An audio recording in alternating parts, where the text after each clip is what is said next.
Terrorists. We all love that one. Um,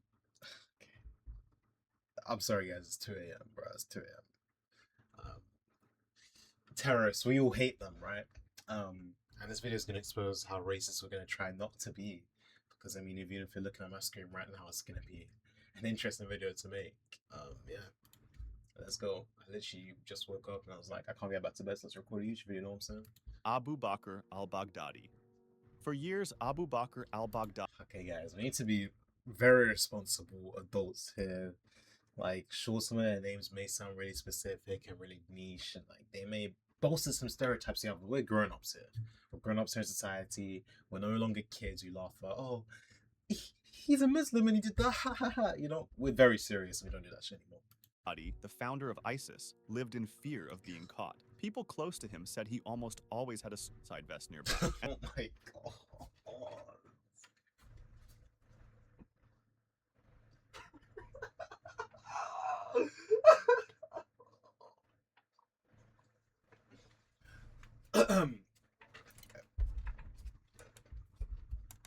Alright. And sometimes even slept wearing one. He only traveled at night, wore disguises, and kept a very small group of loyal guards. They avoided using phones, so they could not be tracked. He often hid in the deserts of Syria and Iraq, crossing borders in secret by dressing up like a shepherd to avoid being recognized. However, by late 2019, his power was crumbling. Many of his closest men were dead, and intelligence just discovered he was hiding in northwest Syria. A raid was planned, but to reach the target, American units had to fly through airspace controlled by Russia and Turkey. This was one of the few instances where they all collaborated. In the Russia, Turkey, and America teaming up, bro. You know America. You know people hate you when America and Russia team up, bro. They did that shit against Hitler the last time. They hate you if they team up, bro. Night, helicopters carried U.S. Special Forces toward a small compound. They landed, and the assault began. Inside, Baghdadi tried to escape into a tunnel, but he had no way out. Military dogs chased him, and knowing he was trapped and seconds They maul him to death. away from capture, he set off the suicide Oh, yeah. Seems more in character. vest he was wearing. The blast killed him, and unfortunately, he had 2 children with him. Abu Nidal. Abu Nidal, one of the world's most feared Palestinian militants, had one of the most controversial deaths, shrouded in conspiracy theories and different accounts. He was living quietly in Baghdad in the summer of 2002, and his network had carried out assassinations. I hate when it just happens on your arm and it's just, or leg is just dead. Like, it just doesn't feel good. I think you know what I'm talking about. It just happened now. I mean, it was happening yesterday when I got back home because, bruh, my bus decided just not to come. I was getting lied to saying it's coming in 25 minutes and it just didn't come. Like, even it come in 25 minutes, like, that's a bit too much for me. But I was like, I won't complain. I'll just wait. It just doesn't come in 25 minutes. It's just lying to me. It's like 25 minutes. Oh, 12 minutes now, but, you know, we're going to make you wait 20 minutes and it's still going to say 12 minutes, you know? So I had to literally just walk home from such a weird place. So I've never walked home from her. Hijackings and bombings across the Middle East and Europe. However, by then, his power collapsed, and he was basically just hiding under Saddam Hussein's protection. Then, in August 2000, that's why I literally went to bed as soon as I got home. I mean, that and like 5 other reasons, because I really couldn't be asked to do anything. But I'm also practicing not oversleeping as well, because that's very bad to do, especially because that's what I normally do when I'm stressed out or I'm really annoyed about certain shit. And I'm not even that annoyed about anything, so I was like, why the fuck would I oversleep today, especially when I'm just gonna record a YouTube video. Because I'm supposed to get one out for yesterday, technically, but we'll just let this one come out really early in the morning. Iraqi intelligence officers came to his apartment to take him in. What happened next is still disputed. The official Iraqi version said that when officers arrived, Abu Nidal asked for a moment to change his clothes. He then went into his bedroom, and a gunshot followed. They gave journalists photographs of the body and a medical report, which said that he died in a hospital after about 8 hours. However, other accounts quickly surfaced. I feel like trying to make it sound better than it was. I feel like they shot him on site without like any real cause, and they're trying to make it sound like less corrupt, you know? I don't think that's even that corrupt. If he's a full-known terrorist doing horrible things, if you want to shoot him on site, I think that's crazy. A Palestinian newspaper. Like, let's say the government's going after Frank Castle, bro, and like they don't want to shoot him on site. Like, are you mad? Reported that he had actually died from multiple gunshot wounds. Palestinian sources believed that in reality, Saddam Hussein had ordered his killing, not just a simple arrest. A magazine offered yet another version. According to its report, Iraqi intelligence raided Abu Nidal's home after discovering secret documents about a possible U.S. attack on Iraq. A fight then broke out between his men and the Iraqi officers, and in the chaos, Abu Nidal was killed. This might have been because Saddam wanted him eliminated before any American invasion. No, I'm pretty sure they just shot him on site. They're like, fuck this guy was shooting him on sight. Like, that's what I genuinely think. I'm not gonna lie. That's fearing what I he think. might turn against the regime. Years later, another report claimed that Iraqi officers had been questioning him in his home as a suspected spy for Kuwait and Egypt, and indirectly for the United States. According to this account, Everything just links back to the United States, right? Like, everyone's a US spy, everyone's an Israeli spy, everyone's a Soviet spy. History just repeats itself, bro. the Kuwaitis had asked him to look for links between Iraq and Al-Qaeda.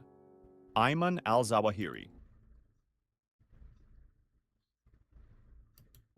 For more than 2 decades, Ayman al-Zawahiri was one of the world's most wanted men. He was Osama bin Laden's deputy during the September 11 attacks and became leader of al-Qaeda after bin Laden's death in 2011. Several times reports claimed he had been killed in airstrikes in Pakistan or Afghanistan, but each time he reappeared in new videos, keeping the hunt alive. By early 2022, though, this stopped. US intelligence discovered that Zawahiri had moved into a house in Kabul's Sherpur neighborhood, one of the richest parts of the city. Then, for months, American agencies kept track of his routines, and they noticed that he had the habit of stepping onto the balcony. The information went all the way to the White House, where President Joe Biden debated for weeks before giving Sleepy final Joe. approval. The decision was especially delicate because being in a crowded city, the risk of civilian casualties was high. The weapon chosen was unusual, the R-9X Hellfire missile, nicknamed the Flying Ginsu. Unlike standard missiles, it does not explode. Instead, it kills by direct impact, and by releasing sharp metal blades designed to slice through the Wait, target,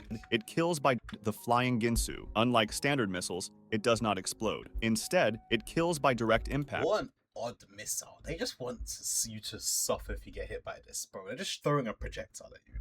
Like a fucking, just like a bat. It's like they're throwing a metal bat at you. I'm sure it's a lot bigger. Like, what?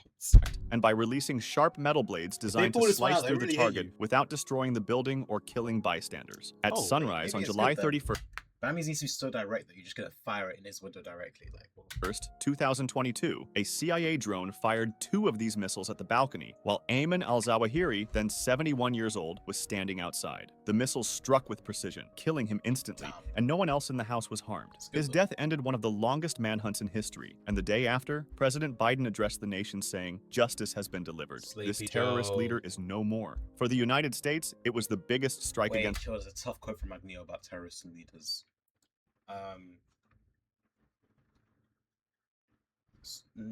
No terrorists are leaders, yet so many leaders are terrorists. Something like that. It's really tough. Al-Qaeda since bin Laden's death. Abu Musab al-Zarqawi. Alright, so this is where boys become men.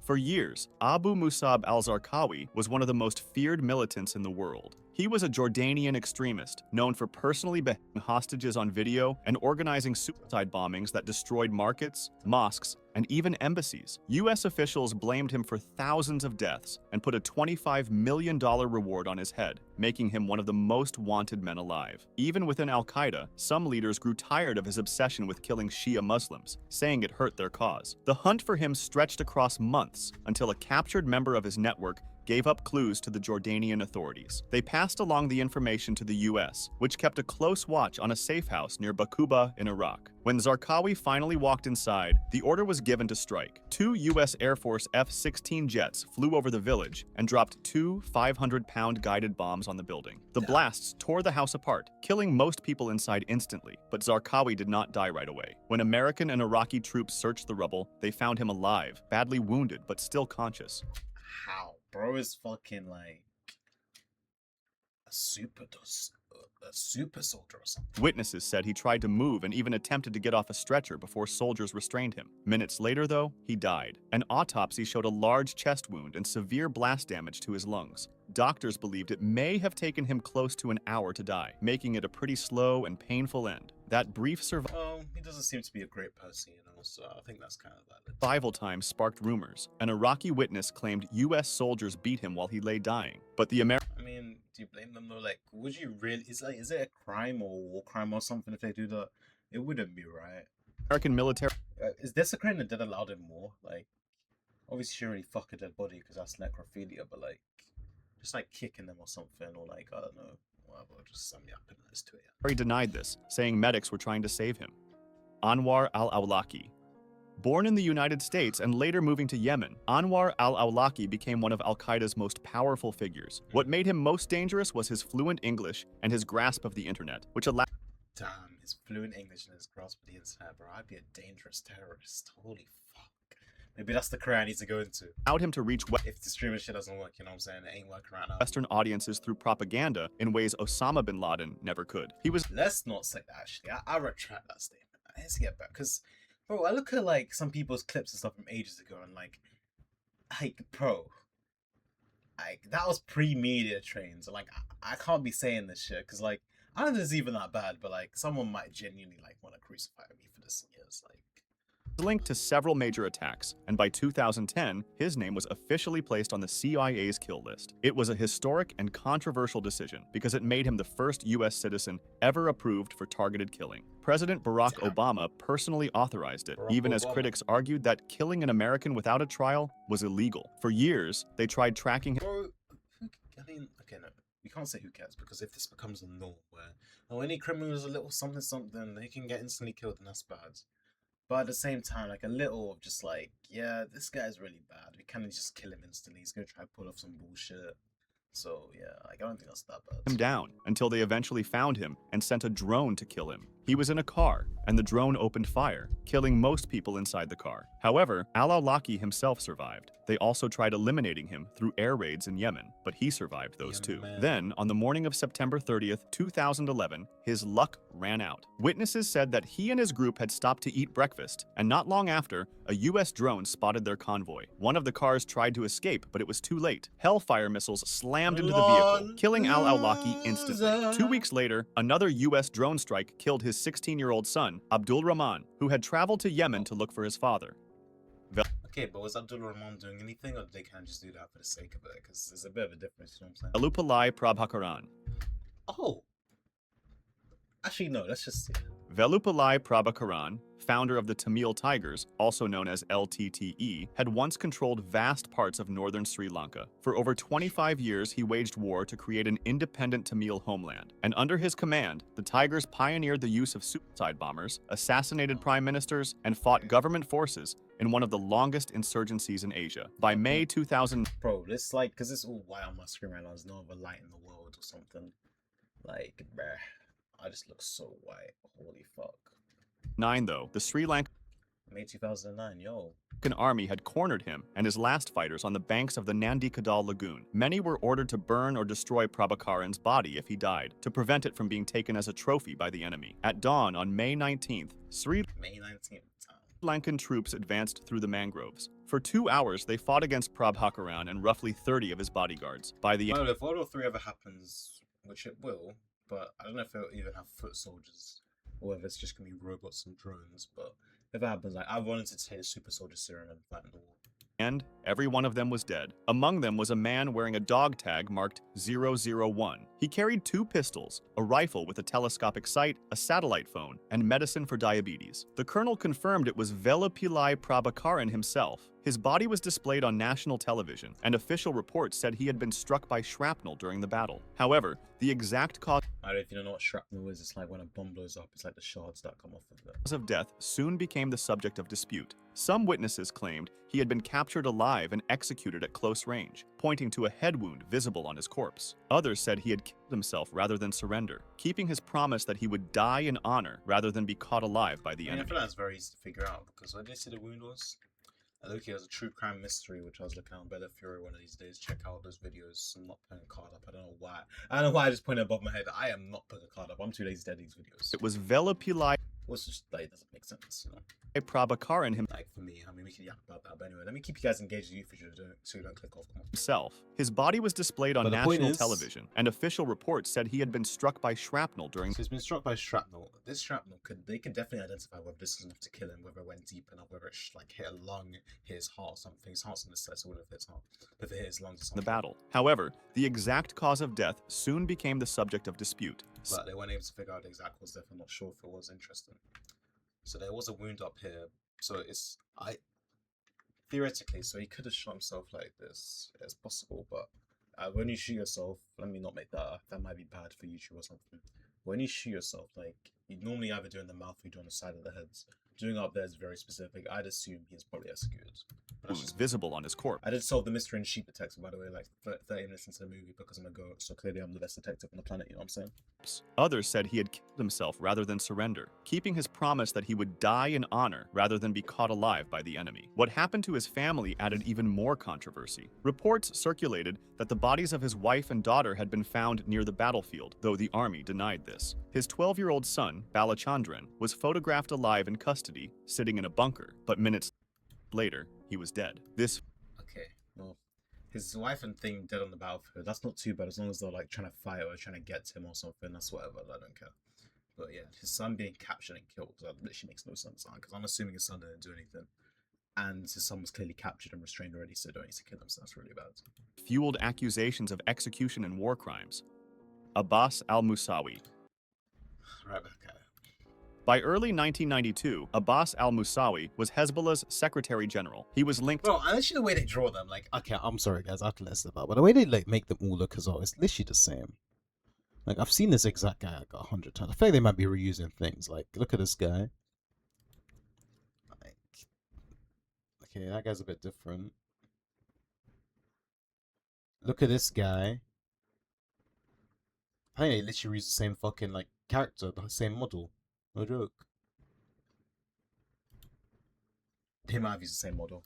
He was Like, linked this racist and literally can't tell the difference. I mean, I guess I'm a stick man racist. Like, who fucking cares? to kidnappings and killings, including the abduction of U.S. Marine and UN officer William R. Higgins and the disappearance of Israeli soldiers. Originally, Israeli intelligence prepared a kidnapping plan, codenamed Nighttime. The idea was to capture al-Musawi and use him in a prisoner exchange. However, when the chosen day came, he was surrounded by a large crowd, making an abduction impossible. Israel's military intelligence chief then recommended switching to a strike. Ehud Barak, chief of staff at the time, pressed Defense Minister Moshe Aarons to approve it, saying Israel would not get another chance. Aarons hesitated, but finally gave the order, and missiles were cleared to fire. On the afternoon of Wait, how February does the song go? I love Israel and Netanyahu. I need to find that anime thing. Sure, give me a second. I had the video playing like good. February 16, 1992, al-Musawi was traveling in a 3-car convoy in southern Lebanon. He was with his wife, his 5-year-old son, and bodyguards. 2 Israeli Apache helicopters were waiting near the I border. promise I'm not using an excuse to scroll TikTok. Though the pilots had not been told exactly who the target was. When the cars came into view, the Apaches struck. Hellfire missiles hit the cars, completely obliterating them and leaving fire and wreckage across the road. Here we go. A Hezbollah spokesperson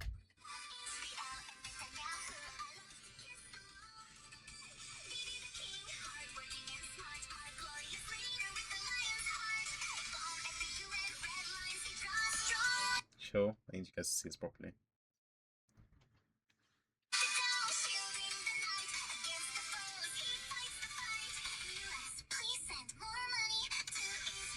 To Israel.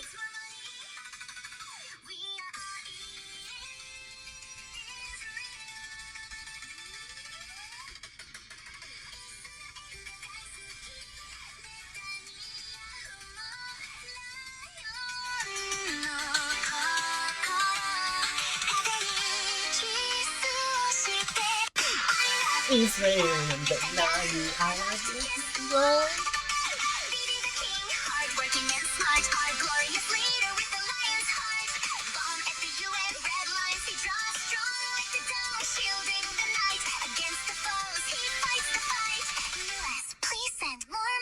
To Israel, Israel.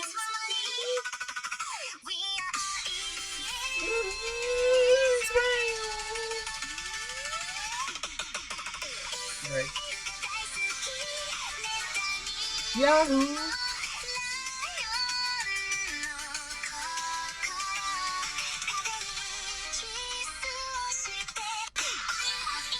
I don't really care. I watch a whole anime on that because that anime intro is too fire.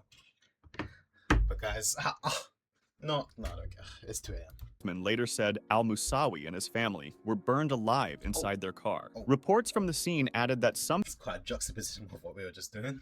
people who tried to escape were cut down by automatic gunfire. At least 10 others in the convoy were wounded. Privately, some officers had warned that removing al-Musawi would not weaken Hezbollah, since the group was not built around one man. Their fears were that his replacement might be even more extreme. In response to al-Musawi's death, the Islamic Jihad organization bombed the Israeli embassy in Buenos Aires, killing 29 civilians. 2 years later, the group also carried out the AMIA bombing in the same city, killing 85 more. Then, on some of the next anniversaries of al-Musawi's death, Hezbollah made ambushes against Israeli forces in southern Lebanon. Abdelmalek Drukdel. Abdelmalek Drukdel was Is it bad that the only one of these I literally know is the last guy? Like, where's his name right there? Like, this Donny. You know. in southern Lebanon. Abdelmalek Drukdel. Abdelmalek Drukdel was one of al-Qaeda's oldest surviving commanders, and the one who built al-Qaeda in the Islamic Maghreb, also known as AQM, into a powerful regional branch. Under his leadership, AQM introduced suicide bombings to North Africa and ran a campaign of kidnappings for ransom that brought in tens of millions of dollars. His group bombed the Algerian Prime Minister's office in 2007, attacked hotels in Mali, and spread operations across Mauritania, Just a menace, bro. The average pranker nowadays. Niger, Libya, and Tunisia. Niger. For years, he avoided capture. He hid in Algeria's mountains and survived I remember in like year 11 science, we were asking our teacher, what do you call someone from Niger? And she literally didn't know. repeated attempts on his life. It's like you called him like, I can't remember what it was actually. What do you call someone from Niger? Chats. I should not leak any of my chats, sure. Oh.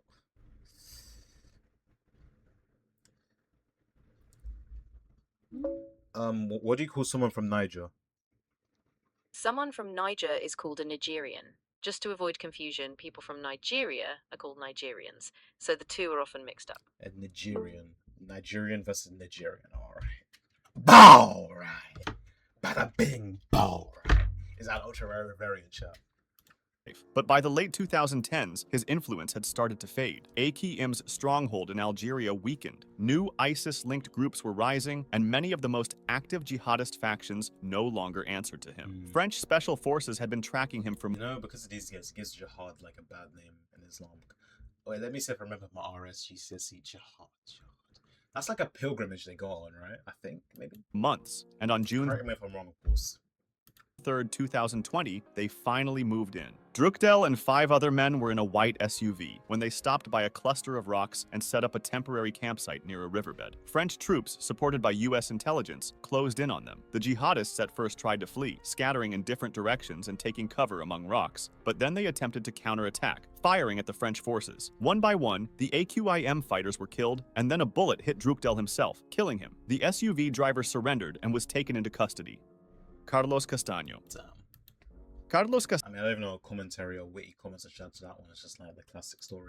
Gil's problems began as a teenager, after guerrillas killed his father. Seeking revenge, he joined the fight and eventually became co-founder of the Autodefensas Unidas de Colombia, or AUC, Colombia's most powerful paramilitary organization. Under his command, the group carried out massacres, trafficked cocaine, and built ties with Cocaine. politicians. For years, he was one of the country's most feared commanders. Guess By who was on the Epstein files, guys? Me. the early 2000s, though, he had become a problem for his own allies. He started speaking openly about the AUC's connections and drug trafficking business. In one interview on television, he admitted that 70% of the group's money came from cocaine. On the morning of April 16th, I mean, his name's Carlos. Like, that literally summarizes all of that. 2004, in what seemed like a normal day, Castaño was suddenly gunned down. At first, the AUC claimed it had been an accident, a sudden Yeah, it was nice. shootout between governments his try to always say, no, it didn't happen. Just admit to it, bro. Like, just admit to that shit. Like, come on. bodyguards and another armed unit. However, that story collapsed quickly, as reports from inside the organization said he had not died in crossfire at all. Instead, rival paramilitaries had captured him, tortured him, executed him, and secretly buried him. The orders, it was said, came from his own brother Vicente and from Diego Murillo, known as Don Berna, one of the AUC's top commanders. Investigators searched the area where he had disappeared and found a makeshift grave, but the body inside was not his. Rumors spread wildly, with some saying he had been flown He's alive in Argentina. out of Colombia, That's what Hitler did, right? or that he was living in Syria or Egypt. You guys don't know me, that's a troll, by the way. I know Hitler fucking died in a bunker, but that's the dumbest conspiracy theory ever. I don't even know if it's Argentina, it's somewhere, but... Bro. For And then the people who actually think he's still alive nowadays as well, like, you think Hitler's like a god or something? That sounds really bad, actually. Let's retract that statement. 2 years, nobody knew for certain if he was dead, and conspiracy theories spread. The mystery ended more than 2 years later. Acting on information from Jesus Roldan, a former guerrilla who had joined the paramilitaries, authorities uncovered a shallow grave. Inside were bones that DNA tests confirmed belonged to Carlos Castaño. Witnesses said his body had been dismembered and partly burned before burial, which was an attempt to erase the evidence. Osama bin Laden. I mean, why did they attempt to just like go fully with it, like incinerate his whole body into ashes? They literally don't know. For What's it called? The Roy Mustang strap. nearly a decade after the September 11th attacks, Osama bin Laden was the world's most wanted man. To avoid detection, he Yeah. This guy did some insane strats, and the whole time America was like raiding Afghanistan. They abolished the Taliban and stuff, but Osama wasn't even in that country. He's in Pakistan, right? kept his circle small, avoided phones and the internet, and hid with a local family in Abbottabad, I'm pretty sure like the first time they instantly tracked him because he was using the internet, but he stopped completely after that. Pakistan. His hiding place shocked the world when it was revealed. It was near Pakistan's main military academy. Keep in mind that officially, Pakistan was a U.S. ally in the war on terror. President Barack Obama gave the green light for a mission to capture or kill him. The operation was codenamed Neptune Spear and was directed by the CIA, with U.S. Navy SEAL Team 6 carrying out the assault. Just after 1 SEAL Team a.m. on 6. May 2, 2011, helicopters carrying the SEALs lifted from Afghanistan and descended on bin Laden's compound. They stormed inside the 3-story house, moving quickly from room to room. On the upper floor, bin Laden was finally cornered. One SEAL later recalled that bin Laden leaned out of a bedroom doorway. A teammate fired 2 silenced rounds. I just realized in the MCU canon, is Punisher, because Punisher was deployed to Afghanistan. Oh no, he's in Afghanistan, so that means he didn't capture Osama. Yeah. Okay. Into the side of his head from about 10 feet away. When the SEALs rushed in, his body was still twitching, so 2 operators fired multiple shots into his chest to make sure he was dead. Another Imagine being the guy who caught Osama or killed Osama bin Laden. The aura you'd gain. Holy. SEAL, Robert J. O'Neill, was later named in the press as the man who fired the fatal shots, though others disputed it, saying bin Laden may already have been dying before O'Neill fired. The SEALs gathered what they could and left the compound that same night. Early reports said his body was flown to Afghanistan for identification before being buried at sea within 24 hours. In Why would they not just take it back to America though? I feel like America would want that. Like they can literally hang up his head on like outside the White House. You know? 2012, Pakistan demolished the compound to prevent it from becoming a shrine. If you want to discuss this video, Alright, that was a good video. I enjoyed my time. I was looking for so long for something to react to, by the way. WVid, W2AM Full Metal. Yeah, before I end, let's just like yap a bit. Like, maybe not yap a bit for like another 20 seconds. Just like kind of glad it's got like 200 views. It got like 6 likes, so that's like my best ratio for any video. And like obviously, oh that's so bad, no one knows you, whatever. But we celebrate little wins, so we tried. I'm trying to practice patience right now. That's the skill I'm trying to learn.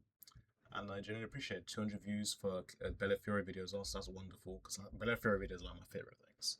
I genuinely love them. Like, she's such a great YouTuber. Because 6 likes on that is very good. I like that ratio compared to everything else. It's really cool.